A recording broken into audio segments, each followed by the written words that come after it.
Practice problem 9.11 says describe the bonding in the nitrate ion, NO3-, and does this ion have delocalized pi bonds? Okay, and so it gives you a hint. So the first thing we need to do is say, alright, we have NO3-, which means we need to count up our number of valence electrons. Okay, so we have a nitrogen, we have 3 oxygen, and we have a -1 charge. So the nitrogen is going to have a total of 5 valence electrons. Each oxygen is 3 times 6 plus 1 from the -1 charge gives us a total of 24 electrons. Alright, and so then we know that the nitrogen is bound to each one of the oxygen because it's the least electronegative. Okay, and so if we go ahead and look and we say, okay, well that's 6 electrons, that leaves us 18 electrons. Now we could put 6 electrons around each oxygen and use up all our electrons, but you should notice right away that nitrogen only has 6 electrons, and so it's going to need a double bond. And so we can go ahead and give it another bond with the oxygen. And then we subtract those 2 electrons, so we have 16 electrons left. So if we put 4 around this oxygen and 6 around the other,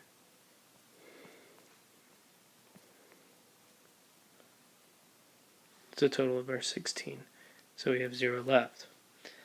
Alright, and so if we count up the charge on each one of these, we notice that you'll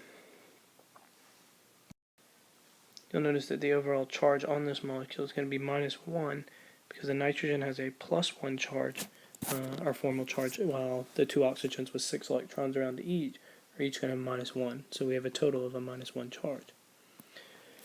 Alright, so the next thing we want to do is we notice that this nitrogen is going to have 4 electron domains. Okay, so the electron domain geometry is going to be trigonal planar. I'm sorry, 3 regions of electron domain. Okay, so we have trigonal planar because each double bond counts as just 1. Okay, which means that our hybridization is going to be sp2 hybridization. Okay, well, sp2 hybridization between the nitrogen and oxygen are going to be sigma bonds. Okay, but there's an unhybridized p orbital with a pi bond, right? Because if we look at our structure, each double bond consists of a sigma bond and a pi bond, and here we have 1 pi bond. Okay, that is an unhybridized p orbital. Okay, you remember how those bonds form, and so those electrons are actually going to be delocalized because we have resonance in each of these. So that double bond could be on any of these oxygens. Those electrons are delocalized.